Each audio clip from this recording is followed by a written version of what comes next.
In this lesson, I will be covering how to make the leaves for the miniature Cymbidium orchid plant. Now, these orchids have very long and skinny strap-like leaves like these. They're smaller just because we're working on a miniature size scale here. But in the wild, these natural plants, depending on the variety, will have leaves that are anywhere from 8 inches to 6 feet long. So, yep, one more reason to do a miniature-sized plant. The materials we need for the leaves are some size 11 seed beads in a transparent green. You also want a size 8 seed bead in that same transparent green color. Size 8 beads we don't use very often in French beading, but you'll see why we need them here once we get into the demo. You'll also want some 24 gauge wire in a green color. And then some 30 gauge wire, green or light green will work just fine. But for the video, I'm going to be using this red color just so you can see what we're doing there with that wire a little bit more easily. You're also going to need a 20 gauge stem wire. These are found in the florist section of a craft store. They're made out of steel, so they're a little bit stiffer, and they're going to help us to give a little bit more support to these long leaves so they don't get floppy. And then we also have a ruler and, of course, the wire cutters. I will be demonstrating a medium leaf for the Cymbidium orchid here on camera, and then we'll talk about the small leaf and the large leaf after that. Now, I've already got at least 27 inches of the size 11 green seed beads strung onto my spool of 24 gauge green copper core wire, and I'm going to be leaving that wire attached to my spool while I'm working. That way I don't risk running out of wire. This is called working from the spool in French beading. So if you ever see that term in a pattern, that's what they're talking about. That just means you leave your wire. I try to say wire and spool at the same time. You leave your wire attached to the spool while you're working. So that's what we're going to do here. We will be lacing these leaves as we go. That means we're going to be sewing across them with a very thin wire as we're adding the rows, just to help hold all the rows together. This is very useful for these long type leaves that we're making.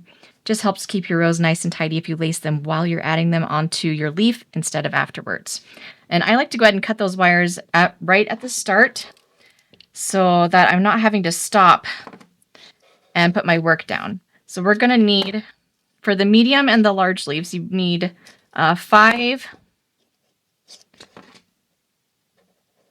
3-inch-ish length wires. So somewhere on there will be fine. Need 5 of those. And then we're going to fold them all in half so that they're ready to go, and we can just pick them up when we're ready to add in the lacing wires.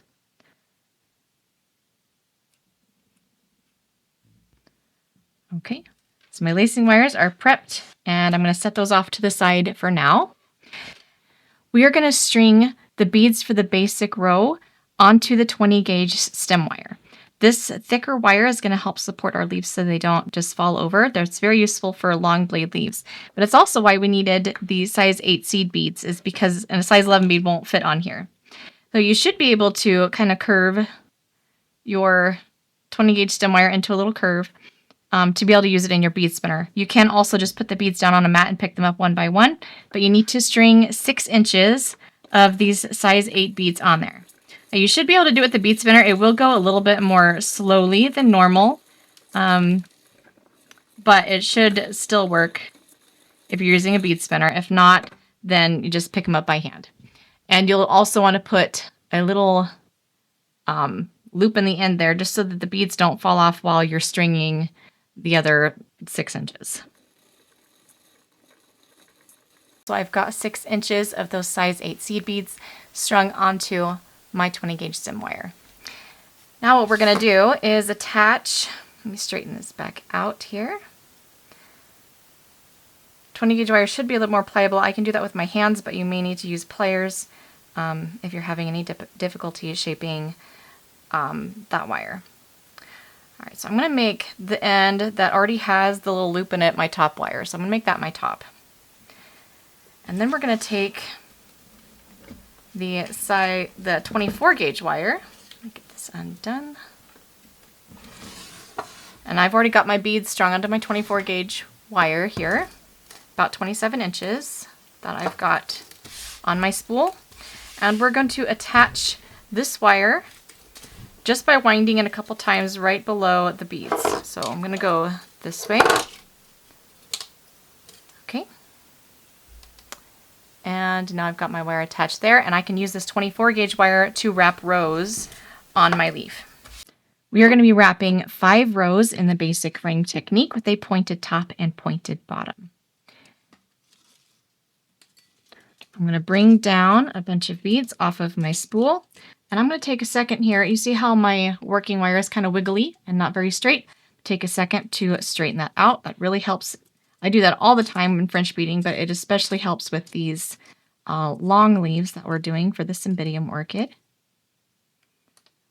Take a minute, straighten that out. Now the first row I do without any lacing wires, just because it's hard to add the lacing wire on just this basic row. They just kind of spin around and they turn into a problem. So I add them after row 2 is what I do. All right, so we're going to kind of keep tension on these beads, make sure that there's no gap between any of the beads. And we're also going to make sure that it's nice and straight. I'm just going to pull that up. Every time I tug, I move this little coil down there. So be careful that you're not shortening the length of your top wire. You do need a little bit of length there, but not very much because we're only doing 5 rows. So, all right, so I'm going to pull right here, make sure this row is sitting right beside the basic row. I'm going to take a second and carefully check just by running my fingers along both rows just to make sure that they are going to line up together nicely. I don't want to have this row end up being too large. So if I kind of check it 1 little inch at a time as I run my finger up the length, that helps me to get a nice row 2 on my leaves. And we're going to be wrapping with a pointed top, so we need to go over at a 45-degree angle, just like that. I always go down first, so I'm just going to go ahead and do that. Now that we've got row 2 done, it's time to add in the lacing wires. Now we're going to be adding in 5 different wires, and we've got a 6-inch basic row. So we're going to be adding a lacing wire every inch alongside this basic row. I like to start in the middle, so I'm going to mark that 3-inch spot right there in the middle of my leaf. And I'm going to take one of these lacing wires, which I already pre-folded. So there's going to be 2 little wire ends and then a little fold right in the middle. Insert the lacing wire into the front side of your leaf, not into the back side. Make sure it's the front, so that one of those little wire ends goes on one side of your basic row, and the other end is on the right side of the basic row. So I'm going to put those down through the back there, and I want this little fold in my wire to catch right at that 3-inch mark, right between 2 beads along the basic row at that 3-inch mark. So this lacing wire is going to be right in the middle of my finished leaf. If you hold that in place and look at the back, you'll see 2 wires sticking out of the back side. We're going to cross them so they switch places. And that will make the first loop around the basic row. And then we're going to lace in row 2. I'm going to flip this over. I'm looking at the front side of my leaf. To do lacing, we're going to bring the 30 gauge wire around the back side of the row that we're lacing. In this case, it's row number 2. So bring the 30 gauge wire around the back side. I'm going to pinch and hold those rows together, and I'm going to mark with my thumbnail where I want this lacing wire to go. And it's going to be as close to straight across from where the lacing wire is in the basic row as I can get it. So about right there is where I'm going to mark with my thumbnail. That's just going to help to guide the wire into the correct position. Bring the 30 gauge wire around the back, and then loop down over the front of the row, right between row 2 and the basic row. This way we'll make a full loop around row 2.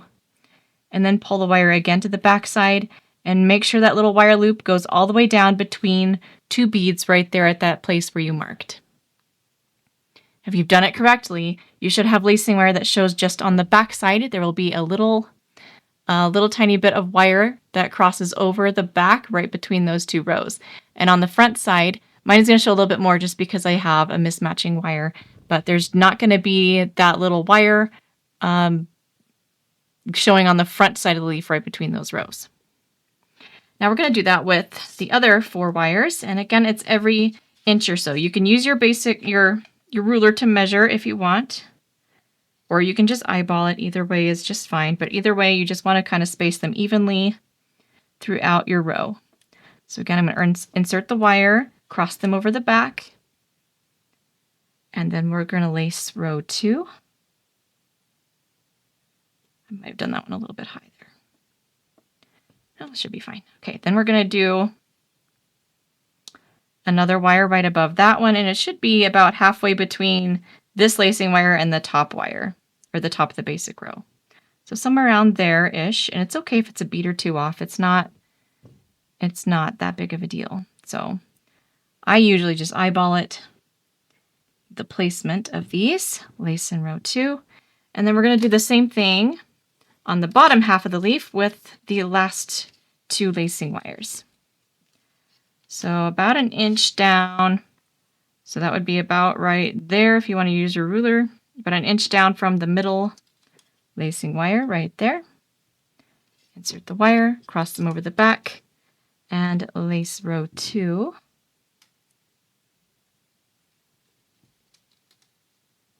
And then we've got one more lacing wire that we're going to do between the bottom lacing wire and then the bottom of the basic row. So somewhere around there-ish.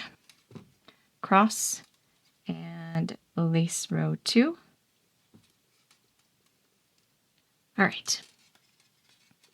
Okay, now that we've got our lacing wires added on, we can do row 3. So I'm going to make sure we've got a pointed top. I'm going to make sure that my the first bead in the row sits on top of that top wire to make sure that it's not that it is concealed and not exposed in the finished leaf. And I'm just going to bring down just a couple inches of beads at a time. And I'm going to straighten them out and lay them directly beside the basic row. Take a second to mold them. Pinch them and hold them together with that basic row, kind of right below where your lacing wire is. Bring the lacing wire around the back side of your row. And then down between row 3 and the basic row so that we end up making a loop all the way around row 3. Pull to the back and make sure that wire catches between 2 beads there. And we're just going to continue all the way down row 3 this way. I'm going to hold tension on my beads. Make sure that, especially right above your lacing wire, you don't want any gaps to form between your beads because those are going to be permanent. So make sure that those beads are right there beside the basic row.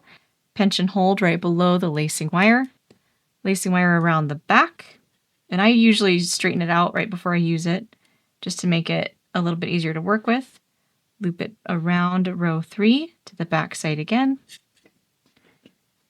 And then down to the next lacing wire.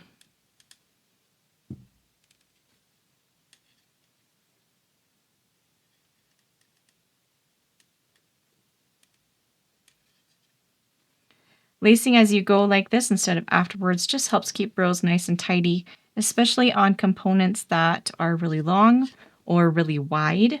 They can be really helpful. Some people choose to lace everything as they go. If there's lacing involved, they do it as they go because it makes it so that you're done.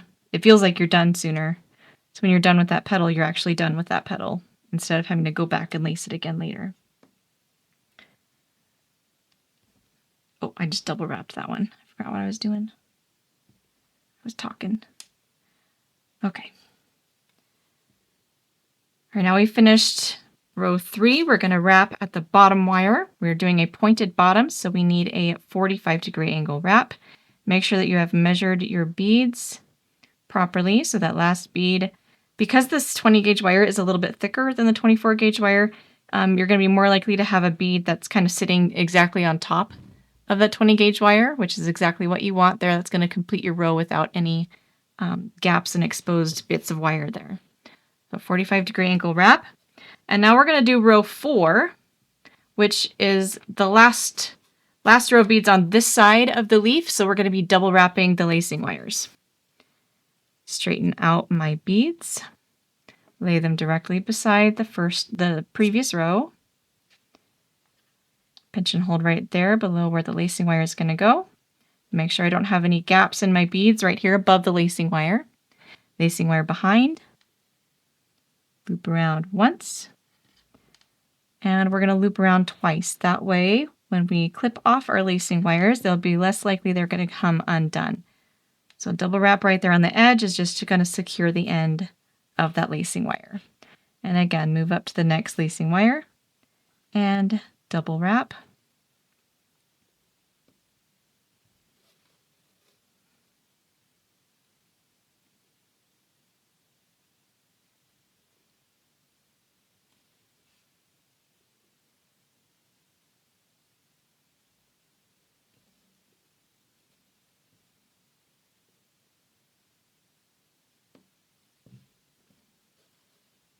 Sometimes as you're working, your leaf will kind of end up twisting a little bit like this. This happens especially on long blade leaves. Just keep an eye on it, and if you see that happening, just untwist it and reflatten it before you continue on. Okay, so that's the end of row 4. We need to wrap at the top wire, which is going to be the 20 gauge stem wire, and we have a pointed top. Make sure I measured that correctly there. 45-degree angle wrap, and we're ready to start row 5, which is going to be the last row on the other side of the leaf. All right, so we're going to do the exact same thing that we just did with row 4. Just bring down enough beads at a time, and then we're going to double wrap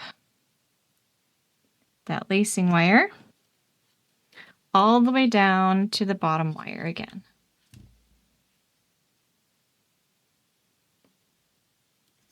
As you're lacing, make sure you're always coming around the back side of the row.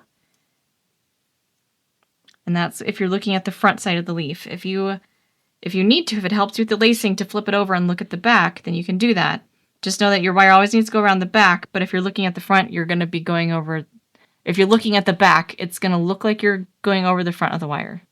But hopefully that doesn't confuse anybody there. Last lacing wire here. Last part of row 5. If you need to use pliers to help you pull these little wires through, go ahead and do that. I just pull them through. I've got teeny tiny little fingers that fit in small places, so I can just grab those little wires, but pliers may be helpful if you need them. Okay, row 5, we're going to end at the bottom wire, and it's going to be a 45-degree angle wrap right there.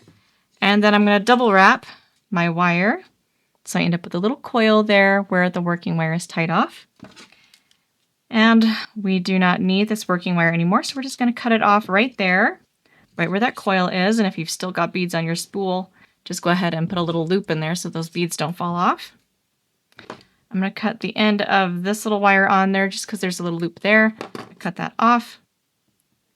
And I'm just going to leave that one attached. You can remove it if you want to, but I'm just going to leave it there. It's not hurting anything.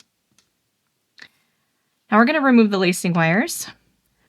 If you've done this properly, if you've done your lacing properly, your back side of your leaf is going to look like this with, let me get in a little bit closer if I can. With the lacing wire will show a little bit more on the back side with those little bits of wire that were going across the back between the 2 rows of beads. And then the front side, mine's going to show a little bit more just because I'm using a different color, but you will see that there are no beads coming, or no wires coming across on the front side. You'll just kind of see a little shadow of them between the rows. So back side should look like this, and it should also have all of your wire wraps for your rows. And then the front side like this. Now to clip off these lacing wires, I've already double wrapped them, so I don't need to wrap again. If you did forget to double wrap, then double wrap them first before you clip them. I like to do this looking at the back side of the leaf and have my cutters kind of flat against the back side of the leaf like this, so I can get a nice flush cut on that wire right there. And if there is a little tag of wire that's sticking up afterwards, you'll want to tuck that down. You can kind of run your fingers along the edge to feel for that wire. And you'll just do that to all of these little lacing wires.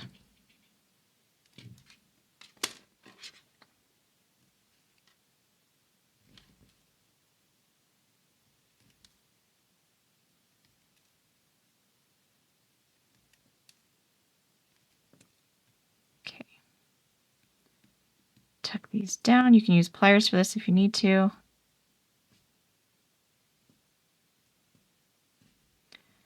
All right, Now we got to deal with this top wire, and this is a 20 gauge stem wire, a steel wire, which is going to be a little bit thicker and a little bit harder than the regular 24 gauge wire that we usually work with French beading. If you need to use pliers for this, please do. I don't want anybody to hurt their fingers. I'm just going to use my fingers just because that's the way I work. And we're just going to bend this. I like to go kind of sideways towards the back of the leaf and just push it down like that. Take a second and straighten everything out. Sometimes as you're folding this top wire back, you'll kind of wonkify these top rows right up here. So just be careful while you're folding it that you're not folding it too close to that top row. Kind of fold it, start the little fold a little bit away from it. That way you're less likely to interfere with the way that those rows look. There are 3 different leaf sizes in this design. The one that I just showed on camera is this medium-sized leaf with the 6-inch basic row. If you are making a plant the same size as the one that I made, you'll want to make 2 of the leaves in this size. There's also a larger sized leaf. The only difference between the large leaf and the medium leaf is the length of the basic row. So I strung 7 inches of the size 8 beads onto the 20 gauge stem wire for this leaf. There are still 5 rows of beads across, and I did lace as you go 5 times as well with this leaf. And then we have the same number of bottom wires. You'll want to string somewhere around 31 inches of the size 11 beads onto your spool of 24 gauge wire to make each of these leaves. And if you're making a plant my size, then you'll make 3 in this length. Now the small leaf, it had a 5-inch basic row, so 5 inches of those size 8 beads on the 20 gauge stem wires, 5 rows of beads across, pointed bottom, pointed top. With this one, I was able to get by with just 3 lacing wires, but that is just me. If you feel like you're going to benefit from having more lacing wires added in, if that's going to help you make your rows, then go ahead and add extra lacing wires in. And you'll need somewhere around 23-ish inches of the size 11 beads onto your 24 gauge wire on your spool wire for each of these leaves, and you will make 2 in this size. Right, so that is it for the leaves. In our next lesson, in the final lesson, we're going to be assembling the full stem and then potting the plant.